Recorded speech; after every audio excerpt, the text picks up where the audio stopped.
कहीं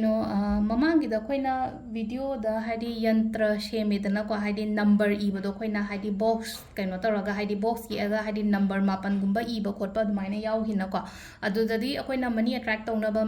यंत्रदगी वीनस यंत्र केका सेमग्रेनाको ngasigisina haitare haidi अखोगी इपोक नुमित हारसु यारेको इपोक नुमित की मतुंगिना सेमसु यारेको आइसे संडे पोएना खलसेबा अतादी हादी सूर्य यंत्र सेमबियोबा मंडे हारसिनेको मंडे से अमु हादी मून निनको हादी चंद्र हाइतारेको चंद्र से सेमबा अदगी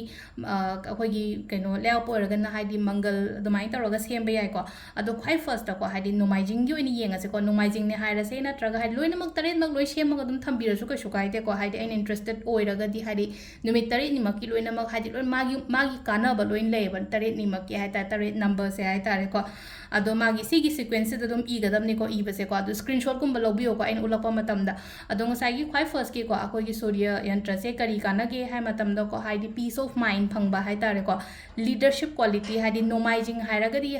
मकोक चिंगबा मकोक थोंगबा मी ओइना ओइदनाको अदो अदै जॉब की ओइरो हेल्थ इश्यूज गुम लेबसु सी सेमबा फैयेबको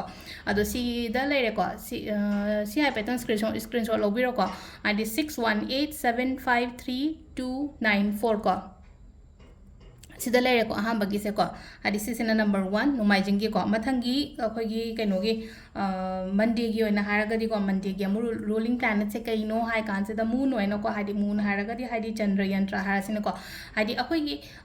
मंडे पोकपा कर्कट कुंबा सुगुंबा से हाइतर याम थिने इमोशनली कइनो ओइबदो सेंसिटिव ओइबा या वखन क्यानी यामना मिनुंगशी लेबा हादी खितंग तौबदगा नुंगाइगन खोतबा मी माइन लेको अदुदा हादी इमोशनल स्टेबिलिटी लेनबा हाइतारेको अदो ngसाइगी अदानी इमोशन ओइबने कॉन्फिडेंस कुंबसो मांगबो खोपदो तौवेबा हादी को ngसाइ सेंसिटिव ओइबनिना मोइसेको अदुदुना हाइदी सी सेमगा हापी बे को सिगी नंबर सेमबिरोको हाइदी नंबर है 7298643105 को अदुम सुमाइना दुम इबिरासु के शुकाइदे को आइना हाना लोइ इथो अथमेको हाइ सीक्वेंस से दुम मथक्तगी दुम इरासु के शुकाइदे को सिसिना आइना छाइ हाजि हाइसे को ngसाइगी हाइदी आइ इमोशनल स्टेबिलिटी लेनबा कॉन्फिडेंस लेनबा थबै गांग चप्पो खोप मतमदा हाइदी आइसे खुद सा हाइबने खलसे को अमुक हेन आइ खुद सा हाइबोइरो आइ से हाइदी क्रिएटिव फील्ड ने खलसिने को अमुक हेन क्रिएटिविटी लेनबा पॉजिटिव एनर्जी अट्रैक्ट तौनबा को सिगी नंबर सिना को अदुगा मथंगी सिना को अखोई को अखोई लेबा पोकपा हाइतारे को लेबा पोकपा से अमुक हाइदी मंगल मार्स से ओइरे को हाइदी मंगल यंत्रन हारसिने को मंगल यंत्र सिगी माइ कानबा से कइनो हाइ मतम सिदा को अखोई पार्टनर अफबा लाखपा को हाइदी पार्टनर से हजिक ऑलरेडी लेरेना खलसु अदुसु खलसे को हाइदी आइगी पार्टनर से अदुम याम चाननबा खोनबा हाइतारे अदुम बम लेरे को डेप्टगी फ्री ओइबा हाइतारेको डेप्टगी फ्री ओइबा हारगदी हाइदी मीगी मरन मथुम तोंदबा खोतबा हाइतारेको खुदोंग थिबदई गाथोपा हाइदी शोकपा पनबा ओइरो दसा तादोरे काइन खलसेबा अदुमबदई गाथोपा ओइदनेको सिगी मंगल यंत्रगी सिनाको नंबर से सिदा लेरेको 8310975411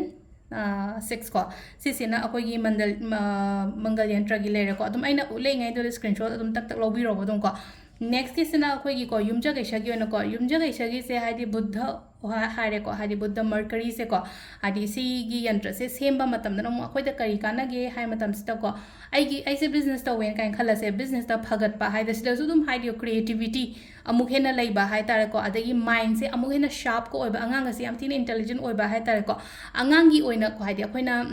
सिसे कइनो से इरगा मागी अखोगी अंगांगी कई हाइनी लाइरिक कुंबा नत्रगा मागी डायरी नि खंगदे मागी बैग मनुंग दनि खंगदे को अदुमाइना अदुम मनुंग दुम हापचन को कवर मनुंग दुदा हाइतार अखोइना बोय लाइरिक मखुम पान बो खोटपा तविना को अदुगी कइनो दुदा हाइतार थुपचलगा दुम पिकना हापचन गिजो हापचन बिगो दुम अंगांगी ओइना आइन स्टाइसे को हाइदी लाइरिक की दुजो हाइदी माइंड दो यामना शार्प ओइबो खोप अदुमाइना ओइना ओइ को अदुदुना हाइदी युमजा कैशगी सिदा लेरे को अदु सगुनसेन हाइदी जुपिटर ओम ओइरे को हाइदी गुरु हना हारे को जुपिटर से सिदा लेरे को मागी नंबर से को हाइदी 10 5 12 11 9 7 6 13 8 को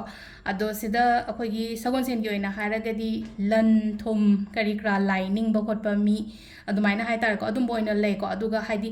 मंगाल पीबदो हाइतारेको ऐसे ऐगी पुंसी से हाइतारेको अदुम हाइदी शोरसिना चांबीरगा ब्लेसिंग्स अदुम लेरगा अदुम चटखिबा खोतखिबा अदुमाइना ओइना ओइबा हाइतारेको पैसा नुसा चंगकपा पाइबा खोतपा अबंडेंस प्रॉस्पेरिटी सुगुम मैम से अट्रैक्ट तब स्पिरिचुअलिटी रूम दा हाइतार सगोजेन पोपोजे दुम मीसु लाइसु मसागी निंगजाबनेको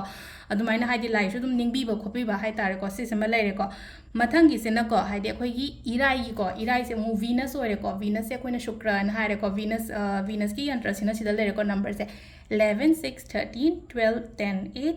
714 ko haidi Venus ki sigi yantra se sema matamda ko haidi akoigi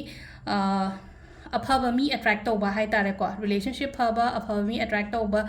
life se hai tare ko luxury life attract tauba aduga ai gi marital status se nungai te khote kai sum khala se baje si sem ba yai ba adu nga sai gi sida hai tare ko Venus oi banina hai de luxury hai di wat ta ba da ba khota ba yam nungai na leina ba khona ba hai tare ko si gi keno se akoina sem ba yai ko last ki ko